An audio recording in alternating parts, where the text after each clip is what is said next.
Bienvenida o bienvenido a esta nueva exploración jurídica. Hoy nos metemos de lleno en una cuestión, que puede parecer un poco árida, pero vaya que sí tiene implicaciones.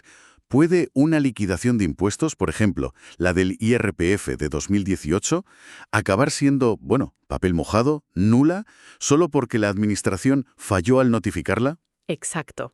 Tenemos aquí un informe de investigación jurídica muy detallado que analiza justo eso y se apoya en sentencias, en resoluciones administrativas. Sí, es un tema clave. Nuestra misión hoy es entender por qué el cómo se comunica una decisión administrativa es tan vital y cómo ciertos errores en ese cómo pueden cargarse todo.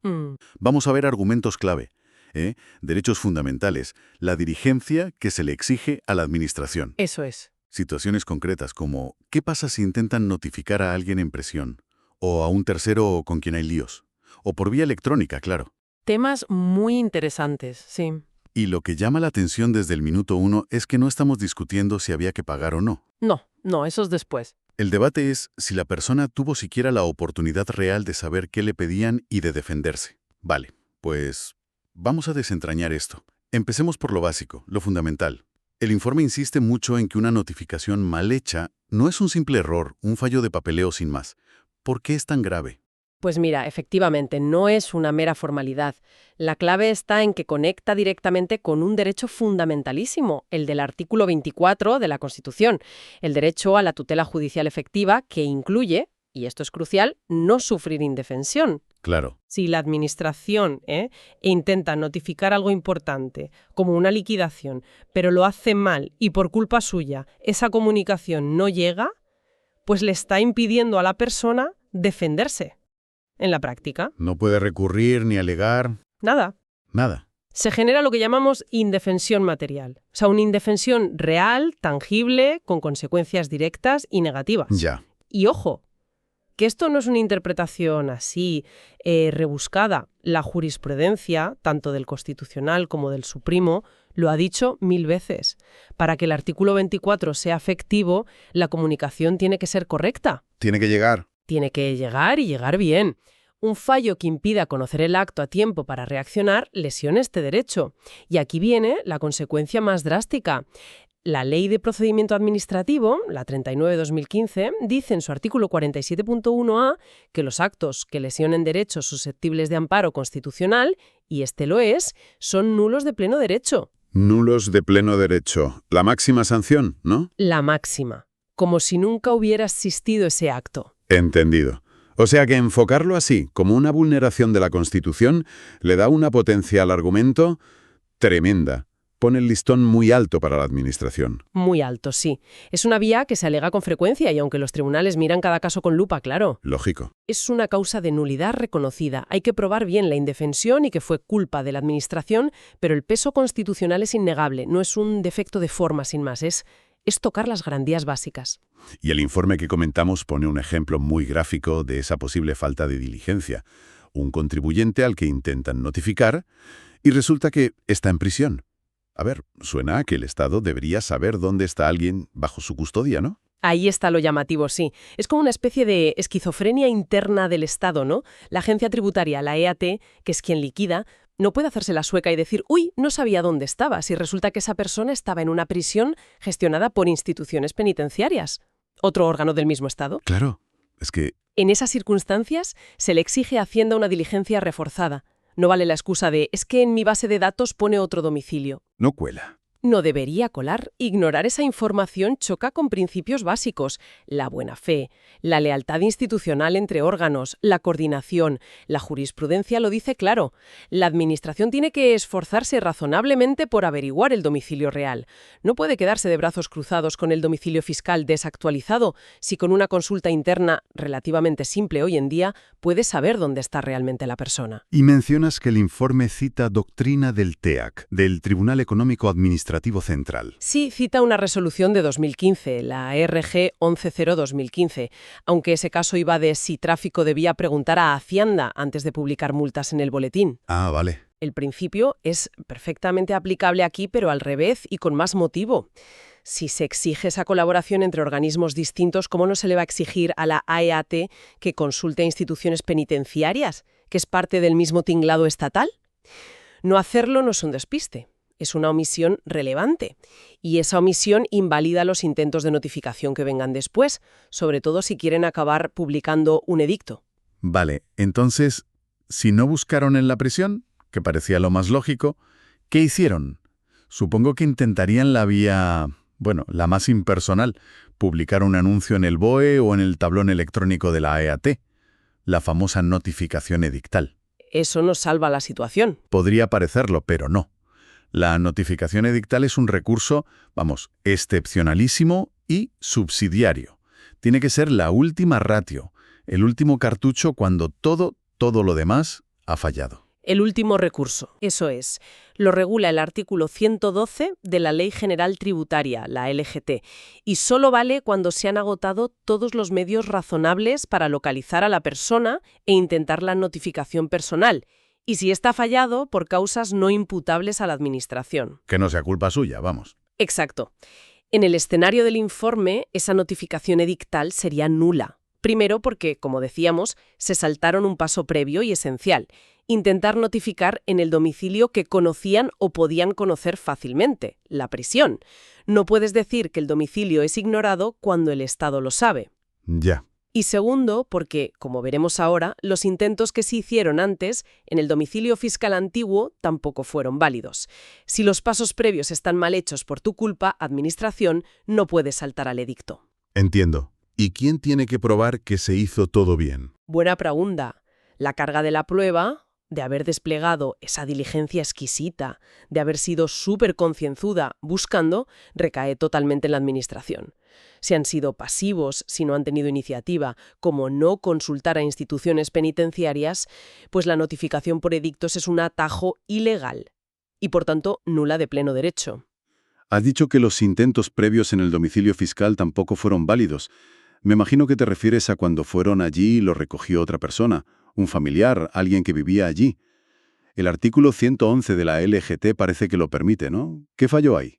Cierto, el artículo 111 permite entregar la notificación a un mayor de 14 años que esté en el domicilio, familiar, empleado, conserje, si el interesado no está. Esto se basa en una presunción juris tantum. Que admite prueba en contrario, ¿no? Exacto. Se presume que hay una relación normal de convivencia, confianza, colaboración, y que esa persona se lo dará al destinatario. Pero, ¿y si esa presunción de normalidad salta por los aires?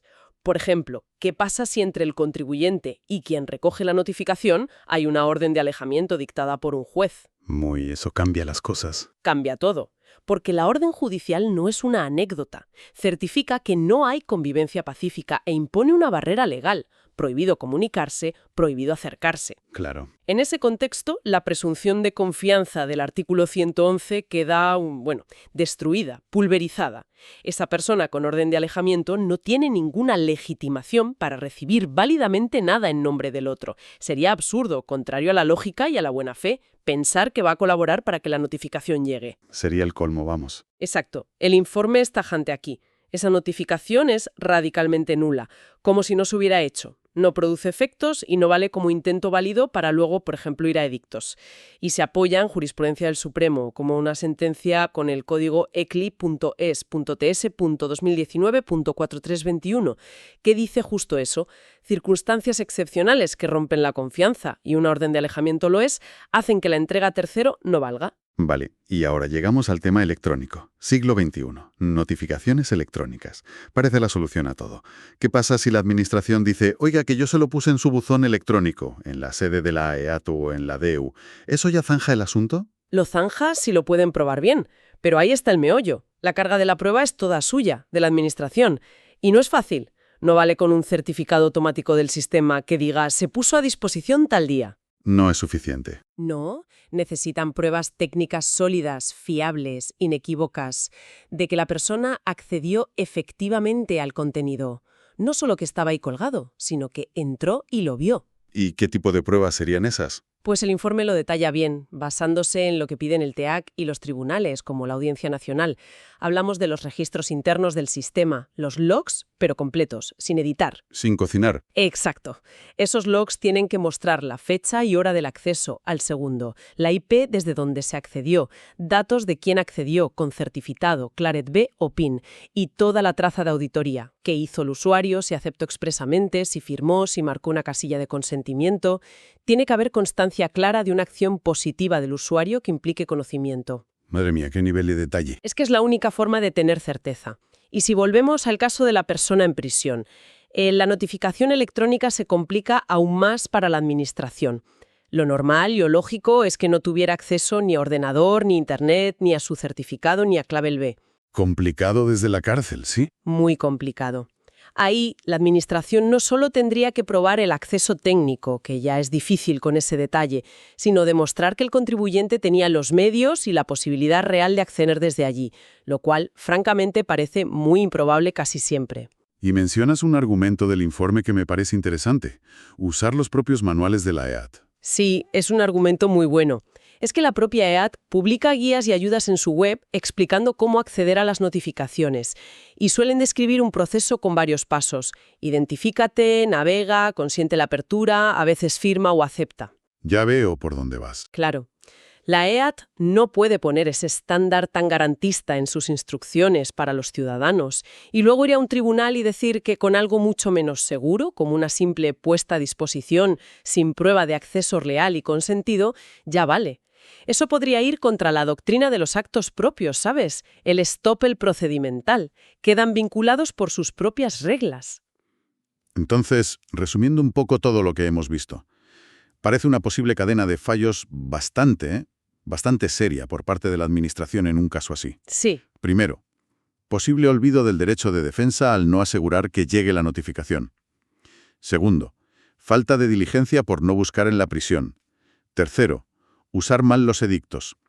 Cuarto, notificar a un tercero sin legitimación, por una orden de alejamiento. Y quinto, la notificación electrónica que no se puede probar bien y menos en prisión. Es como la tormenta perfecta de errores, ¿no? Exacto, esa es la imagen. Es una suma de vicios graves. Como decíamos, quizás cada uno por sí solo ya podría bastar para pedir la nulidad de la liquidación.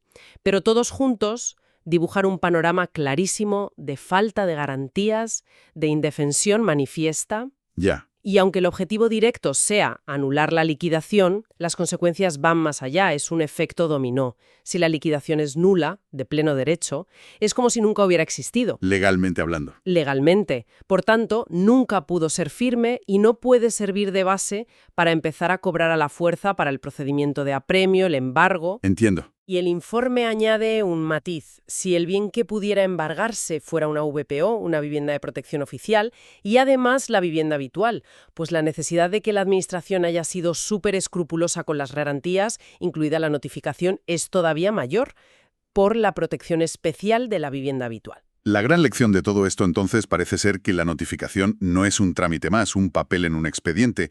Es una pieza clave, un pilar del derecho de defensa del ciudadano frente a la Administración. Totalmente. Y cuando la Administración falla de forma significativa en esto, como en los ejemplos que hemos visto, puede tirar por tierra todo el procedimiento. Da igual si el impuesto era debido o no, nos recuerda la importancia brutal de las garantías procesales. Totalmente de acuerdo. Y nos deja, quizá, para terminar, una reflexión interesante para el futuro, ¿no? Vivimos en un mundo cada vez más digital. El Estado tiene cada vez más herramientas para saber cosas, para localizar a la gente, como saber que alguien está en prisión con una simple consulta interna. Sí, es verdad.